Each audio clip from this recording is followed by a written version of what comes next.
Hello friends, welcome to your own channel daily stock. तो दोस्तों, इस वीडियो के अंदर हम बीएलएस इंटरनेशनल के डिटेल्ड एनालिसिस के बारे में बात करेंगे और जानेंगे कि आपको बीएलएस इंटरनेशनल के अंदर इन्वेस्ट करना चाहिए या नहीं। चलिए शुरू करते हैं।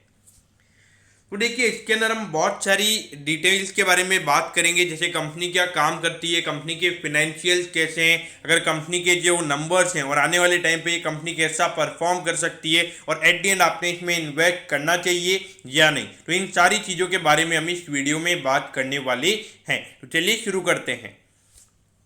तो देखिए, सबसे पहले हम ये जानेंगे कि ये कंपनी काम क्या करती है। तो देखिए, ये जो कंपनी है ये बीएलएस ग्रुप का एक पार्ट है, जो कि टॉप 3 ग्लोबल प्लेयर्स में हमें नजर आती है। अगर हम वीजा एप्लीकेशन आउटसोर्सिंग की अगर हम बात करें तो देखिए, ये कंपनी क्या काम करती है।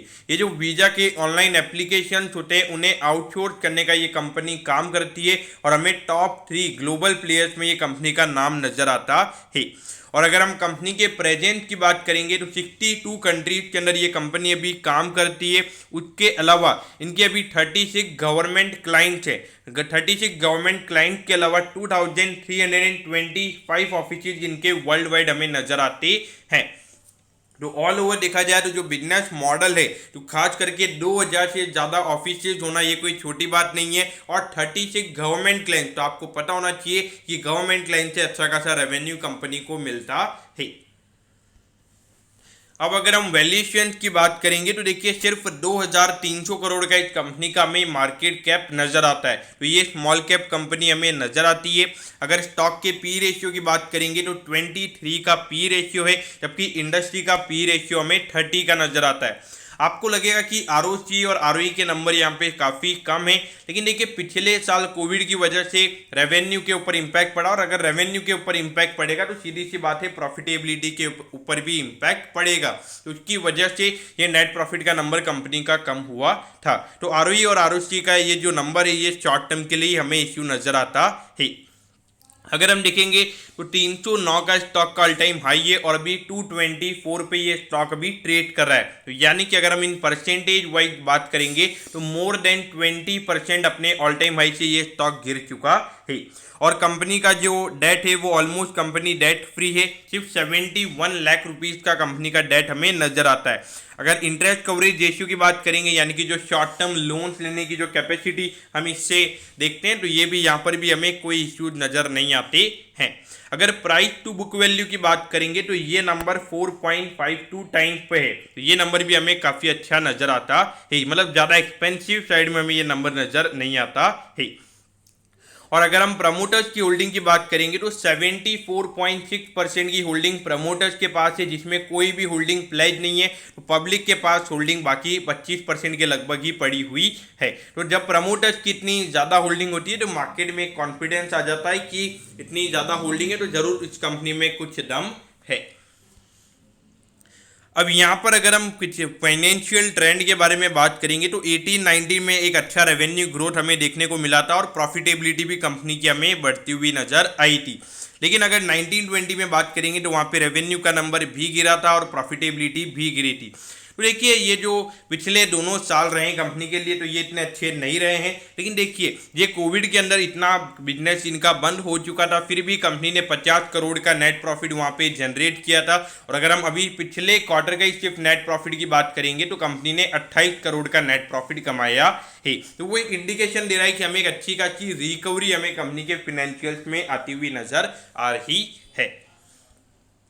अब हम ये आपके सामने ये पिछले कुछ क्वार्टर्स के कंपनी के रेवेन्यू के नंबर्स हैं। तो यहाँ पर अगर हम देखेंगे मार्च 2019 के बाद में लगातार जो कंपनी के रेवेन्यू के नंबर्स थे वो गिरते हुए हमें नजर आ रहे थे।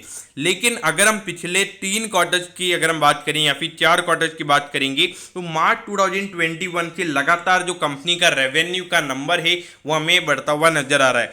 अगर नेट प्रॉफिट की बात करेंगे तो देखिए 20 करोड़ का, फिर 27 करोड़ का, और फिर 28 करोड़ का। तो लगभग अगर हम देखेंगे तो लगभग 70 करोड़ का नेट प्रॉफिट पिछले 3 क्वार्टर में कंपनी ऑलरेडी कमा चुकी है। तो अगर ये इस फाइनेंशियल ईयर की बात करेंगे अप्रैल से लेकर दिसंबर तक, तो कंपनी ने काफ़ी अच्छा परफॉर्म किया है। लेकिन एक कंसिस्टेंसी से रिलेटेड हमें यहाँ पे इश्यूज नजर आती हैं।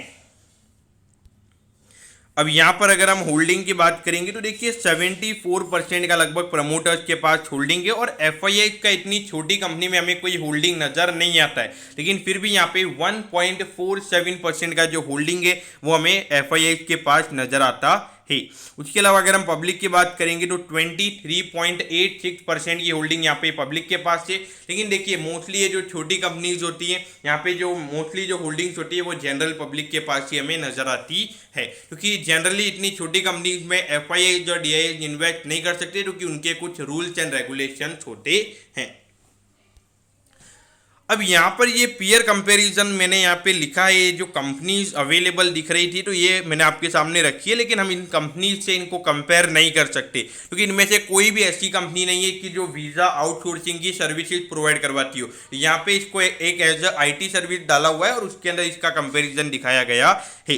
लेकिन यहाँ पे जितनी भी कंपनीज अवेलेबल है सब मोस्टली लार्ज कैप या मिड कैप साइड की है, तो ये अकेली कंपनी है जो कि हमें स्मॉल कैप साइज की नजर आती है।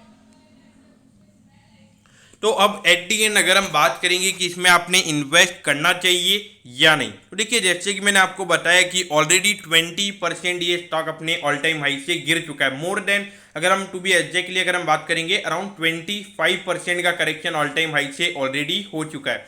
तो देखिए मेरे ख्याल से अगर देखा जाए तो ये जो वीज़ा आउटसोर्सिंग वाला पार्ट है, जो ग्लोबली 2000 से ज़्यादा ऑफिस कंपनी के ज़्यादा डेट नहीं है, तो ऑपरेटिंग मार्जिन काफ़ी ज़्यादा अच्छे हो जाएंगे। तो ये सारी जो चीज़ें मुझे नज़र आ रही है ये एक अच्छी चीज़ें मुझे नज़र आती है।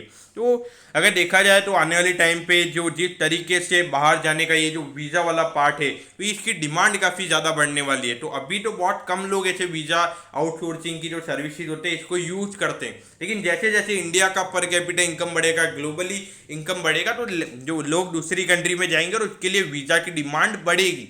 तो डेफिनेटली मेरे ख्याल से अगर आपको लॉन्ग टर्म के लिए इन्वेस्ट करना है तो इसमें इन्वेस्ट कर सकते हैं। अगर आपने ऑलरेडी इन्वेस्ट किया हुआ है तो बने रहिए। और आपका रिस्क एपेटाइट क्या होना चाहिए, तो देखिए एक स्मॉल कंपनी है तो मॉडरेट से लेके एग्रेसिव काइंड ऑफ इन्वेस्टर यहाँ पे इन्वेस्ट कर सकते हैं। अगर शॉर्ट टर्म की बात करेंगे तो देखिए ऑलरेडी एक अच्छा खासा करेक्शन हो चुका है, तो मुझे लगता है कि अगर मार्केट में रिकवरी आती है तो लगभग 260 से 270 रुपीज़ तक 1 से 2 महीने में ये स्टॉक डेफिनेटली हमें जाता हुआ नजर आएगा। तो अगर ये स्टॉक गिरता है तो क्या आपने इसे और बाय करना चाहिए? देखिए मेरे ख्याल से अभी तो कुछ ऐसा लग नहीं रहा है, तो अगर ज़्यादा अच्छा खासा करेक्शन वगैरह होता है मेरे ख्याल से डेफिनेटली वहाँ पे आप एवरेज आउट कर सकते हैं। तो दोस्तों मैं होप करता हूँ कि BLS इंटरनेशनल सर्विसेज के पूरे डिटेल्ड एनालिसिस के बारे में आपको सब कुछ पता चल गया होगा। अगर आपकी कोई भी क्वेरीज है आप कमेंट कीजिए, मैं जरूर आपके कमेंट पर रिप्लाई करूँगा। ओके दोस्तों, thank you, have a nice day.